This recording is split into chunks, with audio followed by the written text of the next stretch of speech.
La journée mondiale de lutte contre le paludisme est une occasion de souligner la nécessité d'intensifier les efforts des décideurs pour un engagement politique durable. L'Organisation mondiale de la santé, l'UNICEF, la Banque mondiale et bien d'autres partenaires ne baissent pas pour autant les bras. Le paludisme est une arme de destruction massive qui ne plaît à personne. Cette maladie parasitaire et mortelle, transmise par les piqûres d'un moustique nommé Anophèle, est un véritable problème de santé publique. Par an, 3 millions de personnes contractent cette maladie et plus de 3 000 personnes meurent chaque jour en Afrique subsaharienne. Le taux de mortalité avoisine les 85% en Afrique.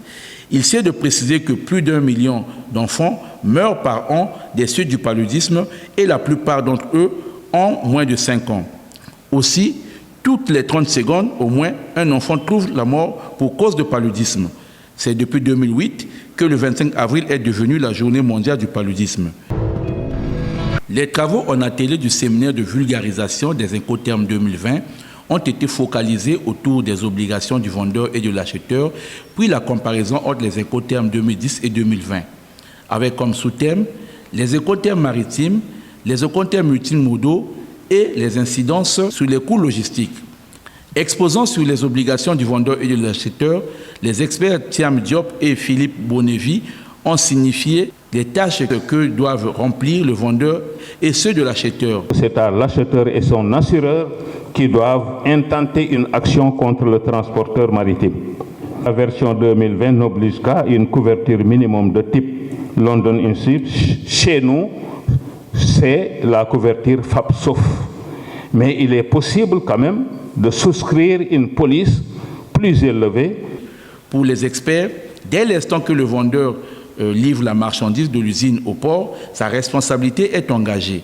Et au cas où il y aurait des manquements ou avaries, c'est du ressort de l'acheteur d'intenter une action pour préjudice causé. Il faut obligatoirement une police d'assurance souscrite localement dans une compagnie d'assurance locale, une police FAPSOF minimum, mais il est possible même de souscrire une police tout risque ou autre chose. Il est préférable que l'importateur africain négocie donc l'assurance auprès d'une compagnie locale. Notons enfin que les participants à ce grand séminaire ont été répartis en 2 ateliers. L'atelier numéro 1 a traité de la problématique de l'applicabilité des recommandations de l'étude et de l'optimisation des contrôles administratifs sur les corridors. Le deuxième atelier, quant à lui, a planché autour de l'applicabilité des textes réglementaires. L'entreprise Oceana du PDG Ahmed Mahmoudi est située au numéro 9 de l'avenue Nelson Mandela dans le quartier Socopris à Pointe-Noire. C'est une société qui évolue dans les domaines du bâtiment, des travaux publics et dans bien d'autres secteurs d'activité. Oceana compte à son actif plusieurs grandes réalisations au Congo. En décembre 2013, par exemple, elle a conçu et réalisé des forages d'eau. Oceana intervient depuis plusieurs années dans l'entretien du réseau de la Société Énergie électrique du Congo à Pointe-Noire et dans d'autres localités du Congo. Le savoir-faire et la volonté de bien faire de son président-directeur général Ahmed Mahmoudi a permis à cette société de s'afficher parmi les plus grandes au Congo. Lors de la 5e rentrée littéraire du Congo tenue du 7 au 9 octobre 2021, Ahmed Mahmoudi a été sélectionné pour recevoir le Grand Prix littéraire Jean Malonga. L'opérateur économique et homme d'affaires libanais évolue au Congo depuis plus de 30 ans. Le PDG de Oceana, qui considère le Congo comme sa seconde patrie, aide souvent les citoyens congolais en difficulté. Homme de cœur et d'amour, Ahmed Mahmoudi a parrainé aussi l'ouvrage La carte d'identité du fleuve Congo de Weldy Kiongo, paru aux éditions Emma en 2019.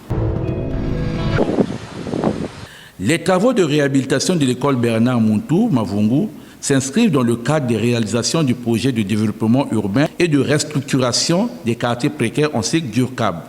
Financés conjointement par le gouvernement congolais et la Banque mondiale, ces travaux sont exécutés par l'entreprise des travaux d'Afrique. Arnaud Yanza, ingénieur des travaux. Les travaux avancent normalement, malgré quelques difficultés qu'on a eues, surtout en termes de pénurie du ciment, sur toute l'étendue du territoire national, mais les travaux avancent normalement. Lancé en novembre 2021, ce chantier qui a pour bénéficier à la mairie centrale de Pointe-Noire est arrivé à l'étape de finition. Nous sommes déjà en phase peinture, nous sommes en phase finition. On a fini avec les grosses œuvres et il nous reste maintenant les finitions à faire. Avec 19 salles de classe, dont certaines sont déjà équipées en table-banc, cette école abritera, outre le primaire et le collège, une maternelle. Tous les bâtiments sont presque terminés et il ne reste plus que quelques retouches avant de livrer la structure aux bénéficiaires.